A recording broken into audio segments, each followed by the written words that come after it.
Hello everyone, today I'm going to give you a brief review of this Lenovo handheld console.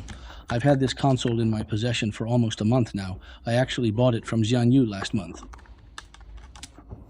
Regarding this handheld console, my overall experience after using it for a period of time is that it's quite good. Indeed, I find it to be rather impressive. I've used Steam's older version and the all-DVD version as well, and I've since sold both of them. I also had a ROG model, which I've also sold. Additionally, the Sony handheld and the PSP streaming console, I own both of those as well. While I haven't played absolutely every single game, I've definitely played the majority. My overall assessment is that this particular device makes a rather good impression. It really does. I'd certainly give it a rating higher than 8.5.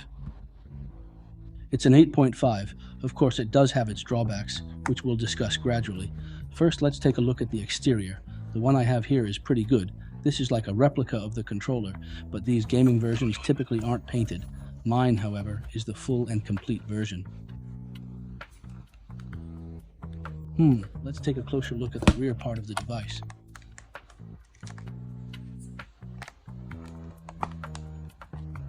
Oh, this opens up. It's a stand, and the stand is quite sturdy.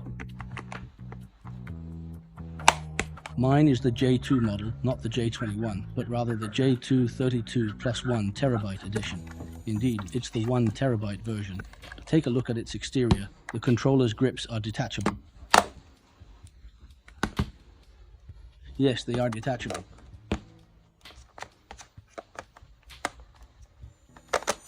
So this is the detachable controller. It truly can be removed. This section over here appears to emulate a mouse, allowing you to take it off and use it as a mouse, utilizing these two buttons. Yeah, that's how it works. It seems to have a sleeve or something underneath. You use it like this as a mouse. I think I'll need to change the operating mode on this, so let me just check it out. Why isn't this working right for me? Oh, there it is. It's actually working perfectly now. Yes, it's designed to be used as a mouse. Even though I purchased it a month ago, I honestly haven't really used it much until today, when I remembered to use this feature specifically for this review. Hey, it works pretty well. Yes, this is the confirm button. It works great. This thing is quite functional and effective. And speaking of the controller, this one can be charged as a standalone unit. Speaking of the controller, I really want to talk about its advantages. The controller's vibration is truly powerful and immersive, offering an exceptional tactile experience. Furthermore, the front part of the controller allows you to customize its mode, including an FPS mode, and various other modes are accessible from the back. The controller also boasts robust vibration feedback. You can set the intensity, weak, medium strong, or even weak. All these vibration modes are adjustable, allowing you to choose your preferred strength. And this light, it's also adjustable. This joystick has a light that can also be adjusted. The lighting, its brightness, and even the lighting modes can all be changed and customized. Okay, and then this machine, it offers several different operational modes: silent mode, balanced mode, beast mode, and custom mode. Honestly, I pretty much stick to the balanced mode for everything. So, what are the advantages of this mode?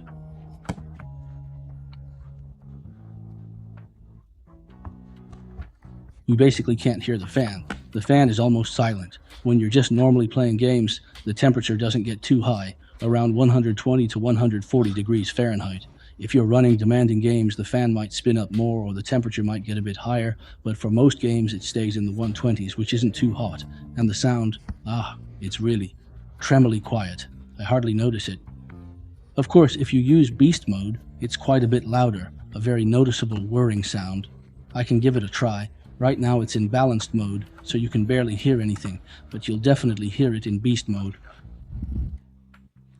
Since I'm not playing a game right now, the sound in beast mode isn't that loud either. It's automatic. So, what next? I installed a custom operating system on this machine. It's quite good, but initially I struggled to get the hang of it. I really didn't know how to operate this particular system.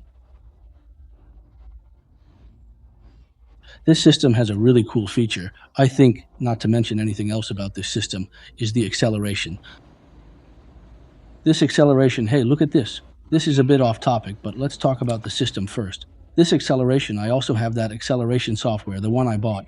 That bundle, I have the acceleration bundle, and on top of that, I have that software, the paid one. None of them are as good as this one. This is free and built in. This acceleration function is great. The primary focus here is giving it a positive review. This beast mode system features built-in acceleration, Steam. This is incredibly useful, and what's more, it's completely free. You can literally just open it up and start using it right away. But that's a bit of a digression. Now let's discuss the overall performance aspect. As for its performance, it seems that for the majority of games currently available, this device should handle most of them without any issues. It's quite capable. If you play normally, it's not a big problem. Most games can be stable. If you tune it well, it's basically stable. It consistently runs at a stable 60 frames per second, pretty much consistently, especially for titles such as 2077. And then there's this other game I was playing. That game. I won't even mention it. It's so poorly optimized currently that its performance is truly subpar. Borderlands 3. Yes, that's operating in its balance mode, meaning its display quality is set to a 1600 by 1000 resolution. In this mode, the game runs smoothly and stably. It maintains 60 frames even with many players, extremely smooth. It's well optimized. Of course, the machine contributes, but the game optimization is also commendable. I'll test other games later. For now, let's discuss its appearance. And this machine, the controller. Didn't I already talk about it? I said. This display is excellent, boasting a substantial 8.8-inch screen. I've highlighted the positive aspects of its design and the powerful Z1 Extreme chip. Now, however, it's time to delve into its disadvantages. The primary con lies with the screen, which possesses a somewhat coarse, linen-like quality. What exactly is a linen screen? If the brightness is high, you can hardly notice it. But when the brightness is low, you might feel like the screen appears somewhat hazy, as if it's covered in a layer of fog or dust, giving it a somewhat muted and obscured appearance, almost like a dullness. See? But of course, that's only at low brightness. With high brightness, it really doesn't have much of an impact. When you're playing games, you won't even notice it when the brightness is up. Most people aren't scrutinizing the screen with their eyes fixed on it, so you generally won't see it. A lot of people online talk about this linen screen or low-end screen and all that. It's a real issue, it definitely is. But overall, once you turn up the brightness, it basically has no impact. Nobody's going to put their eyes super close to stare at it. That's just not going to happen. But normally, with the brightness up, you really can't see it. Compared to a linen screen, a big OLED screen like this is vastly superior for gaming when compared to an LCD screen. So, where exactly does it excel? An OLED screen, what it does is it feels more vibrant and transparent than an LCD screen. This brightness is quite high, giving it a much clearer appearance. I'll test it with a streamed game on an LCD later. It's just, an LCD screen has this somewhat dull feeling, and by dull I mean it appears muted in both dark and very bright conditions. An OLED, however, feels more transparent and gives off that clear impression. So when you compare the two screens, as I did in my last video on LCD versus OLED displays, the distinction is immediately apparent. They're just different. The OLED screen is incredibly clear, but the LCD feels somewhat hazy, with a slight glow even in dark conditions. It's simply not as transparent. Alright everyone, now I'm going to demonstrate a game for all of you. Well, how about Borderlands on this one then? That's what I'm talking about.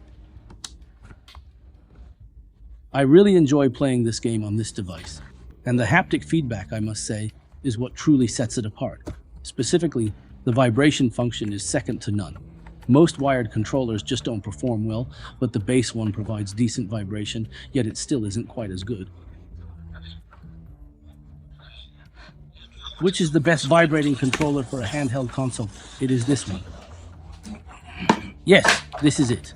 This is the Sony PSP, the PS Portal streaming handheld console. The vibration on this particular streaming handheld is absolutely unparalleled. You could truly say it's second to none. Honestly, no other handheld console can even come close to matching it.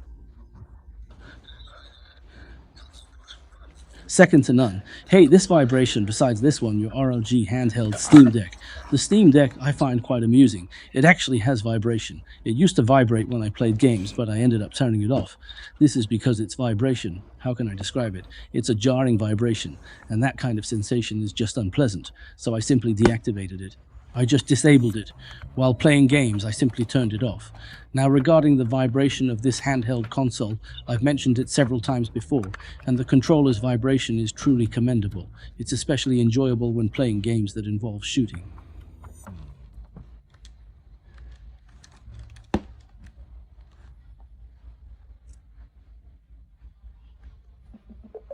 Brightness maximum.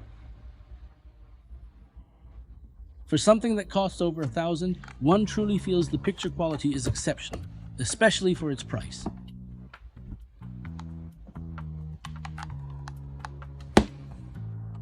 Easy game. It's been ages since I last worked as a bounty hunter. Getting back to my old profession really feels incredibly fantastic. Hey, is it going to fail me today? I thought to myself that it might. Wait, no, the mode didn't switch. Phew, I thought it was broken. Go ahead and search.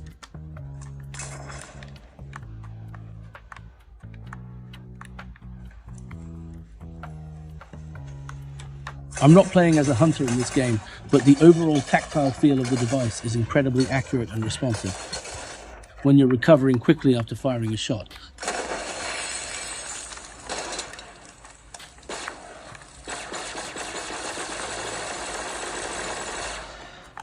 It's not the vibration.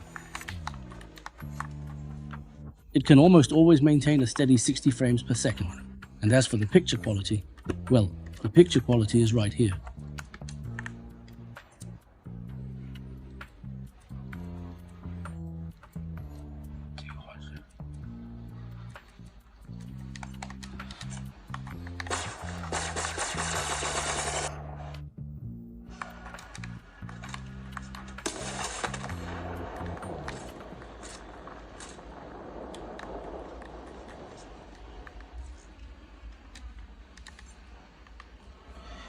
Let's find a place with some people.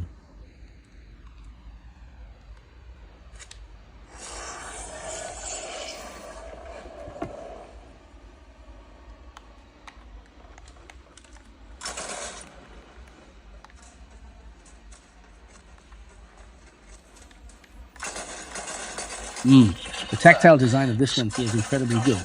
When it comes to wired controllers for streaming, I've actually purchased quite a few, but most of them don't have a great feel.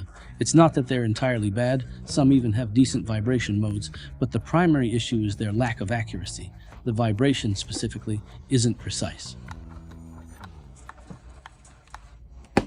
It's always been a stable 60. Oh right, I didn't mention it also has a battery. It's a 70-watt battery. To play this game, you'll see it's at 20 watts currently, but it should actually reach around 30 watts. That's the screen's consumption, and this is the chip's power temperature, which is 20 watts. But including the overall temperature, it's approximately 30 watts. So, if I'm playing this game, it'll probably last for about 2 hours. Yeah, around 2 hours. 2 hours of playtime. Regarding charging, what exactly does it say? It mentions fast charging at 70 or 80 watts, but in practice, the maximum it actually charges at is 48 watts at its very peak. So, that's approximately 48 watts. All right, I'll go ahead and exit the game now.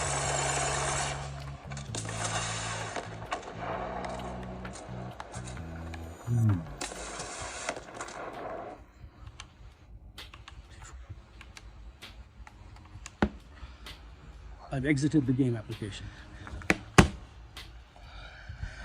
So I've really just briefly touched upon most of the advantages and disadvantages. Of course, this is merely in my humble opinion, and it might not align with what others think. Some individuals might say the screen isn't good, but I personally believe it's perfectly fine. I haven't noticed any significant issues with it, though it certainly has some shortcomings. They say the blurry screen is a definite drawback, and then there's its weight. It's almost 900 grams. That's over 2 pounds. I didn't weigh it myself, but everyone knows it's about 2 pounds. It truly feels quite heavy when you hold it. It's good for exercising, sure, but compared to other handheld consoles, it's significantly heavier by a lot. Still, you do get this large screen, a big battery, and controller features. It's quite impressive they managed to fit it all in, considering its size. The fan can be heard now. That's in turbo mode. The sound isn't very loud though. Even in turbo mode, the fan noise isn't excessive. When you're playing a game, if the game's sound is turned up, you won't even notice it. So for me, this handheld console is much better than the Steam Deck OLED and the ROG handheld that I've previously purchased. I believe, and I really mean it, that its advantages and strengths significantly surpass those of the other two handheld consoles. Where exactly does it truly excel? In its controller, its large screen, its raw performance, and its overall capabilities. Actually, its capabilities are quite impressive. This is the ZR version. While it's stronger than the ROG, it's not by a huge margin. They're more or less comparable. Still, it surpasses those other two machines. Even though it's not officially released, it certainly feels like a pioneer. Overall, I think it's quite good. If a ZR1 version is released in the future, I'll definitely pick one up. Of course, I can't purchase it right at launch because it's just too expensive. It's simply too expensive to buy. Handheld gaming consoles are essentially at their peak now, wouldn't you agree? If only they could reduce the weight a bit more, extend the battery life, and slightly enhance the performance, it would be practically perfect. But truthfully, this device is already excellent. It's nearly there, just a fraction away from total perfection. Perfect. It's just a step away from being completely perfect, just a tiny bit off. Overall, I'd say it's pretty good then. Okay, I've gone on for quite a while today, so I'll probably just cover these points. I'm not a professional content creator. I simply enjoy tinkering with these handheld consoles in my free time. If the opportunity arises, I'll introduce you to my other handheld consoles and streaming setups. That's all for today. See you later.